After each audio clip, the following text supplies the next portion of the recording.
elimination and looking at all of that when it comes to it. We need to bring in our first guest of the day.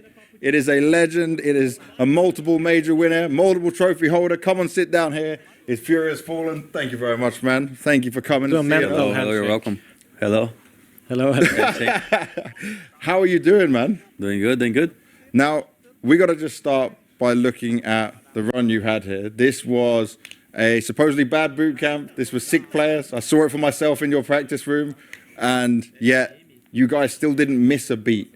What was it like for you as the leader coming into this major, obviously on the highs of winning all these trophies, but then understanding my team is not feeling it right now? Because that must have been difficult. Yeah, it was probably very challenging for the players who were sick. I think Yekindar is the one that suffered the most. Yeah. You could see that he had you see he's tired. Yeah, you could see this when this gets a little bit swallow. Swollen like that, yeah. So you could see that he was a little bit hard for him. But we knew that coming from all this nice moment that we had in the previous tournaments, it would be challenging. I took the most concern on the mental side of it. I just wanted to make sure that the players don't really get ahead of themselves, no? So all the conversations, opportunities that I had, I was trying to make them stay humble, trying to take out some pressure from them.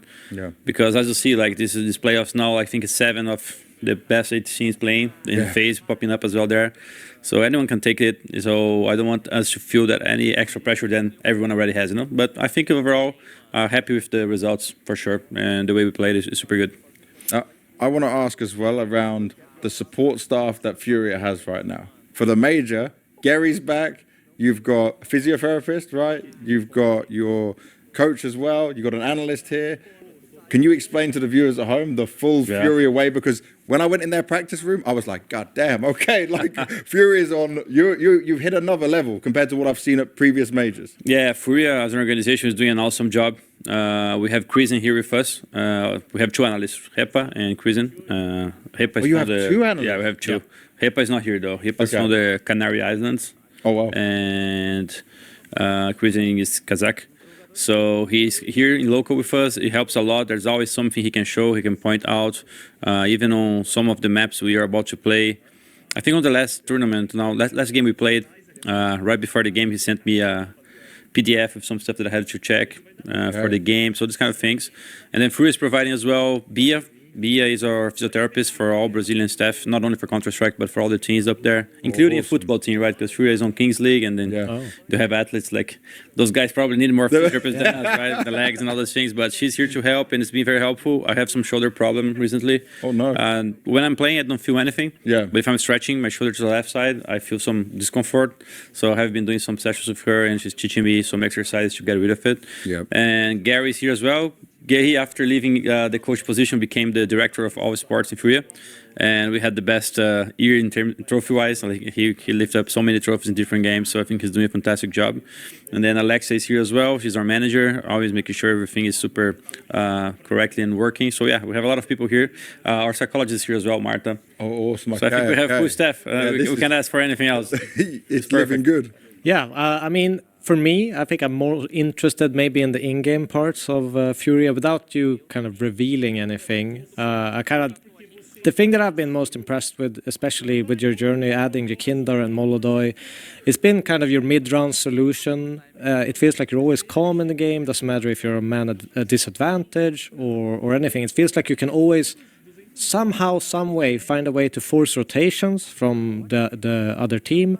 Is that something that comes from you as an in-game leader, or is that more a Marek's thing like Yekindar, or is it every single player that kind of contributes to that? I think there's probably many different rounds where you can point that out, so it would not be fair to say that only one person is doing anything.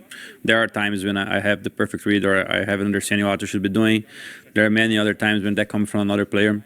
Marek is the one that normally macro-wise is helping me a lot on some of those things. So there are a lot of rounds when he sees opportunities and he's going to be calling them. But it also comes from other players too. Yeah. And I think it's just that when it comes to the middle rounds, we have stable and kind of punisher players in terms of preserving the space they got and making sure that if they try to take the spot back, they're going to lose players as well. and that makes our life easier because as soon as we get some ground, we know what to do afterwards. So I think we have like a good players in terms of taking our time to make our decisions and then manipulate or understand how they're reading us as well. So I think our reads are very good in that sense. Yeah, and was this like, if we just go back to when you picked up Yekindar and Molodoi, is this something that you were like kind of actively searching for that was maybe missing in the other Furia with Cello and Skulls, that these are like specific sets of abilities that we need to get better? On T side, honestly, not much. I think on T side, we also play a good game on the other teams as well. But I think the thing that changed the most was a very big speaker in terms of playing the right positions on some maps. And we tried that with Cello at some point, tried that with Casserato. And then when Yekindar came in, he was doing some of those roles. Casserato was doing others. And then after a few games, we're like, we need to put Yekindar in all those positions where he can also be leading on the CT side too. And, you know, Con, Mirage, short on Dust 2, they're outside on Nuke. Like, those are positions where you're going to be making choices and making sure that people around you understand those choices. And this was definitely the thing that I think we lacked the most on our CT sides before. And then, of course, it helps that we also have a more impactful Alper as well. Like, Molodoi is playing better than I was on the last years. And that helps a lot. And I have been trying to adapt myself to the role that I have been given. And I think that's kind of a role where you can play smart. Like sometimes avoid fights, sometimes just make sure that some things are going to happen together instead of being this guy who's looking for fights all the time. So it actually fits as well my style. Has it helped you as well to have someone like, you know, Yekindar? Because you moved into a lot of anchor positions, right? Where you are playing alone, you usually don't get to maybe take part of all the information on the map by yourself. And a lot of teams struggle with putting an in-game leader in an anchor position just because he cannot make those decisions, right? Yeah, if I didn't have Yekindar, it wouldn't work. Yeah, you definitely need a player who can speak for himself, so others can understand and play around him. But yeah, if Yekindar doesn't have his own traits in that regard, then we probably would suffer a lot because it is a requirement, I think, to play high level CS to have on those positions someone who not only going to be able to shoot but also to make choices.